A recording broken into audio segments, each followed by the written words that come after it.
Hello everyone.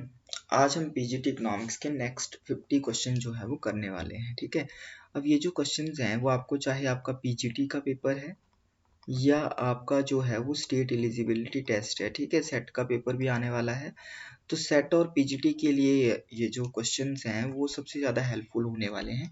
या फिर आप चाहे नेट की प्रेपरेशन कर रहे हैं, ठीक है, चाहे आप नेट की प्रेपरेशन कर रहे हैं उसके लिए भी जो है वो आपके ये हेल्पफुल रहेंगे, national eligibility test.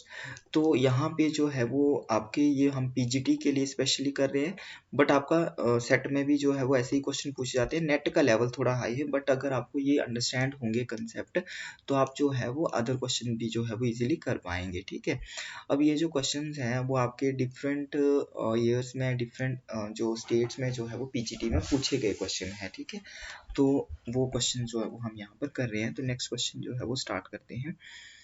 Under marginal productivity theory, reward for labor is determined by। अब reward for labor जो है वो marginal productivity के थ्योरी के अंडर जो दिया जाता है वो marginal product के हिसाब से दिया जाता है। ठीक है, नेक्स्ट क्वेश्चन है, next question is any factor of production gets reward equal to its. अब देखो वैसा ही क्वेश्चन आ गया कि हर फैक्टर जो है बोलते हैं रिवार्ड जो है वो किसके अकॉर्डिंग प्राप्त करता है, मार्जिनल प्रोडक्ट के अकॉर्डिंग। ठीक है, 52 का बी होगा। Next question, the wage labour and capital was written by. अब वेज लेबर और कैपिटल की बात करें तो ये किसके द्वारा किसकी थ्योरी में आते हैं, ये आते हैं कार्ल मार्क्स। ठीक है, नेक्स्ट क्वेश्चन है, according to Karl Marx the present state will, इसका आएगा B, will wither away. Next question है, Marx borrowed from Hegel. Hegel से मार्क्स ने जो है वो क्या बोरो किया है, तो ये इनका जो कंसेप्ट आएगा वो आएगा आपका dialectual method, sorry dialectical method. ठीक है, dialectical method. Next is the marginal principle serves to explain. Marginal principle जो है वो आपका क्या बताता है, ये रिलेटेड है the share of rent. Who develop the Keynesian theory of distribution. Keynesian theory of distribution किसने डेवलप किया, इसका आएगा आपका कार्डल, कार्डल। ठीक है, नेक्स्ट है the systematic attempt to account for the sharing of the national income. बोलता है systematic attempt to account for the sharing of national income among the owners of factor of production को जो नेशनल इनकम का sharing किसके, factor of production is known as, उसको क्या बोलते हैं, उसको हम बोलेंगे यहाँ पर थ्योरी ऑफ डिस्ट्रीब्यूशन। मतलब कि डिस्ट्रीब्यूट करना ना, फैक्टर ऑफ प्रोडक्शन में जो है वो नेशनल इनकम का डिस्ट्रीब्यूशन, जैसे लैंड लेबर कैपिटल है तो रेंट वेज इंटरेस्ट प्रॉफिट, तो थ्योरी ऑफ डिस्ट्रीब्यूशन आएगा। ठीक है, 58 का जो है वो ए होगा। नेक्स्ट क्वेश्चन है, who gave the monopoly theory of income distribution. Monopoly theory of income distribution की अगर बात करें तो ये क्लैकी की है। ठीक है, सी। Next question, the distribution of factors income depends on the degree of monopoly power is shown by। अब डिस्ट्रीब्यूशन ऑफ फैक्टर इनकम बोलते हैं, ये डिपेंड करती है किसके ऊपर, डिग्री ऑफ मोनोपोली पावर। ये किसने बोला है, ये आपका आएगा क्लैकी। ठीक है, dash states that since factor of production are rewarded equal to their marginal product. Factor of production मतलब उनको जो मार्जिनल प्रोडक्ट के अकॉर्डिंग रिवॉर्ड मिलता है, they will exhaust to total product. तो ये एग्जॉस्ट की बात कर रहा है, टोटल प्रोडक्ट एग्जॉस्शन थ्योरम, 61 का A. Next is which of the following is called product exhaustion theorem. Product exhaustion theorem जो है वो आपका यूलर थ्योरम। ठीक है, नेक्स्ट है Euler's product exhaustion theorem assume a homogeneous production function that is. Homogeneous production function ये बात करता है कांस्टेंट रिटर्न्स टू स्केल की, याद रखना है, ये बहुत इंपॉर्टेंट क्वेश्चन है। When each individual pursues their own self-interest, the outcome is worse than if they had both cooperated. This is known as, ये आपका जो है वो किससे रिलेटेड है, ये आपका है प्रिजन डेलिमा, गेम थ्योरी में आता है ये। ठीक है, प्रिजनर डेलिमा। नेक्स्ट क्वेश्चन है, dash is a standard example of a game theory, game analysed in game theory. तो इसका अभी बोला मैंने, गेम थ्योरी में आता है तो क्या आता है, प्रिजनर्स डेलिमा। ठीक है, 65 का B. Next is dash is an analytical approach through which strategic choices can be assessed. Strategic choices can be assessed. तो इसमें आपका strategic choices की बात करता है, इसका आएगा game theory. 66 का B. Dash is a concept with game theory where the optimal outcome of a game is where there is no incentive to deviate from the initial strategy. तो उसको हम बोलेंगे Nash equilibrium, जहां पर optimal outcome of a game where there is no incentive to deviate from the initial strategy, वो आपका Nash equilibrium में होगा. बट कौन Nash equilibrium, ठीक है. 67 का C. नेक्स्ट है who is the father of game theory, तो इसके फादर है न्यूमन मॉल्स्टन, ठीक है. A. Next question, dash is the situation in game theory in which one person's gain is equivalent to another loss, so the net change in wealth or benefit is zero. तो उसको क्या बोलेंगे, zero तो मतलब zero sum game बोलेंगे उसको. 69 का C. Contestable market theory developed by, contestable market theory जो है वो आपकी है बॉमोल की, ठीक है. बॉमोल ने दी है, याद रखना है इसको. Dash market is one with firms facing zero entry and exist cost, उस वो आती है आपकी कंटेस्टेबल थ्योरी में, ठीक है. कंटेस्टेबल मार्केट होगा 71 का C. Next question,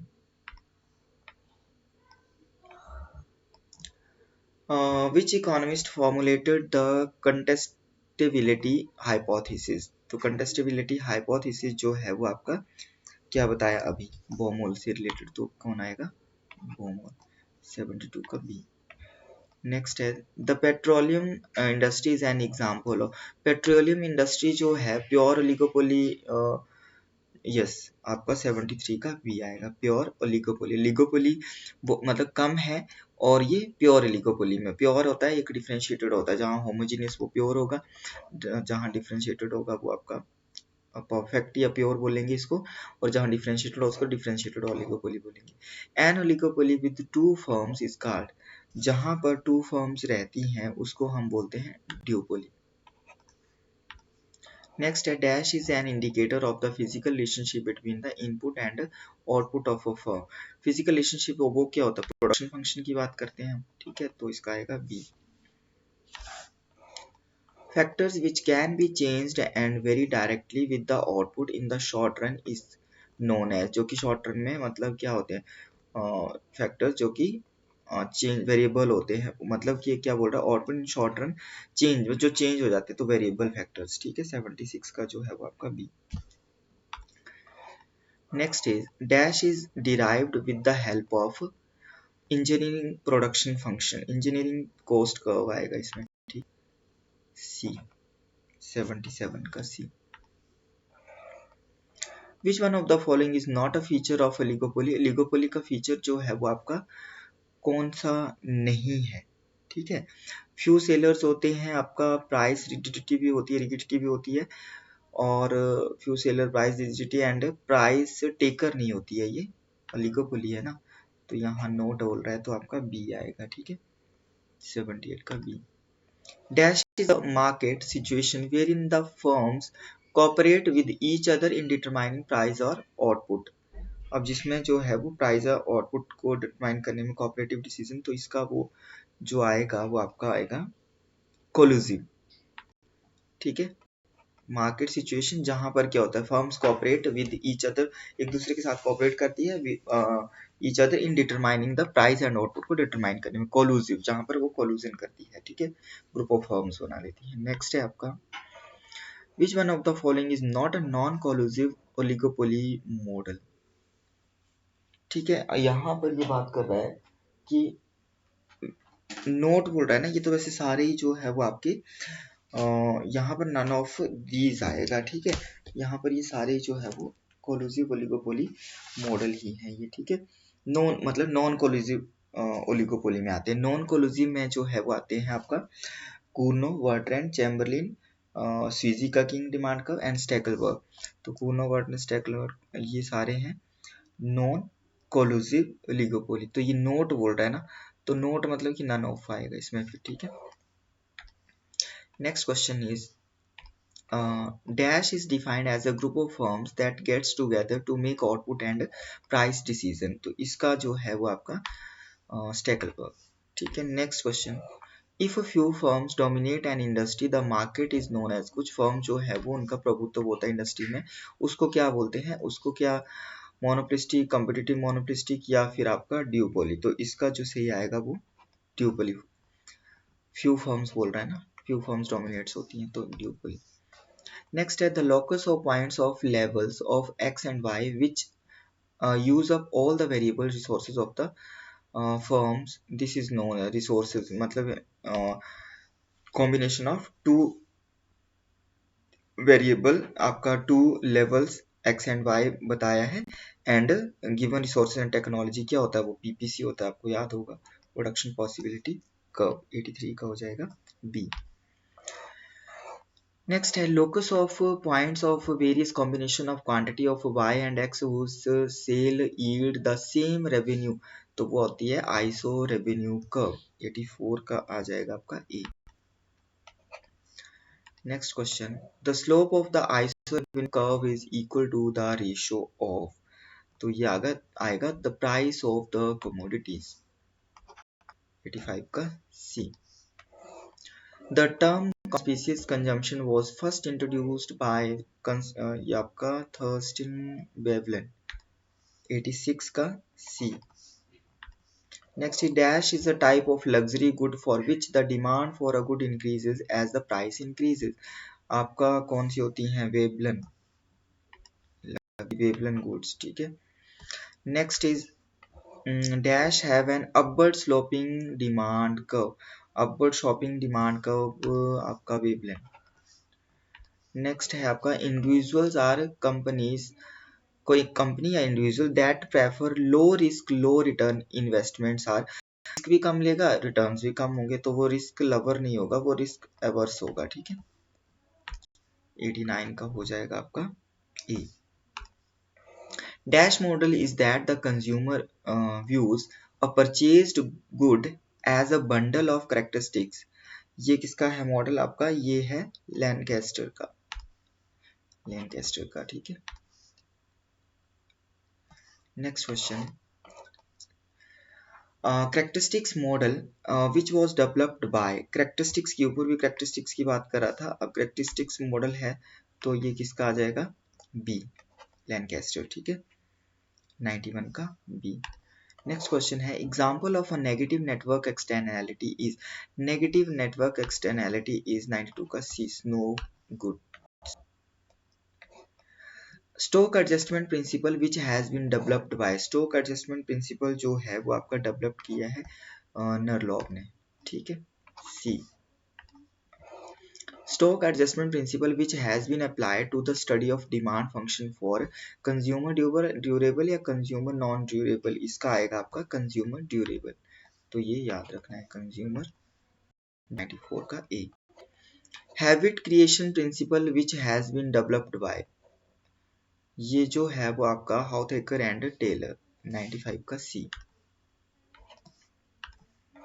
dash model which deal with group of commodities rather than individual commodities. Group of commodities rather than individual commodities. Linear expenditure, linear C. 96 का C, linear expenditure. 97 the earliest duopoly model was developed by. सबसे पहले जो ड्यूपोली model की अगर हम बात करें तो किसने डेवलप किया है, ऑगस्टिन कोरनोट ने, कोरनोट आता है, ठीक है। और नेक्स्ट है graphical solution of Cournot model is found by the intersection of आपका आएगा रिएक्शन आइसो, इसका आएगा ए, ठीक है, रिएक्शन कर्व्स। 98 का ए। 99 का small group model which is otherwise known as small group model, जो कि आपका चैम्बरलिन मॉडल है इसमें, ठीक है, सी। और आज का लास्ट क्वेश्चन है 99 का सी एंड 100 देखते हैं। An oligopolistic firm having low cost, then the other firms at the lower price, which the other firms have to follow. This is known as, तो उसको जो है वो फॉलो करते हैं उसको क्या बोलेंगे, हम उसको बोलेंगे low cost leader. The oligopolistic firm having, उसकी क्या है, ओलिगोपोलिस्टिक फर्म की लो कॉस्ट है, then the other firm set the lower, other firm जो है वो भी लोअर प्राइस सेट करती हैं, which the other firms have to follow, और अदर फर्म जो है वो उसको फॉलो करती है, नोन एज लो कॉस्ट। मतलब कि लो कॉस्ट फर्म जो है वो आपकी क्या होती है, आपका लो कॉस्ट हैविंग द, उस मतलब उसकी जिसकी कॉस्ट लो है वो अदर फर्म्स के लिए सेट द लोअर प्राइस जो है वो सेट करती है। तो इस तरह से ये किसका है, आपका लो कॉस्ट लीडर बोलते हैं उसको, ठीक है। तो 100 का आएगा ए, लो कॉस्ट लीडर। तो ये 50 क्वेश्चन हमने किए। नेक्स्ट 50 क्वेश्चन जो है वो अगली क्लास में करेंगे। जो भी यहाँ पर नए हैं चैनल में, चैनल को सब्सक्राइब कर लेंगे। और हमारे जो नोट्स हैं वो प्रिपेयर हो गए हैं। जो सेकंड पार्ट है आपका बीएड वाला, अगर किसी को चाहिए होंगे तो आप ले सकते हैं। पहले भी मैंने जो है वो आपको बोला था, चाहिए होंगे तो आप कांटेक्ट कर सकते हैं। ज़रूरी भी नहीं है, नहीं चाहिए होंगे तो कोई बात नहीं, बट नंबर दे देता हूँ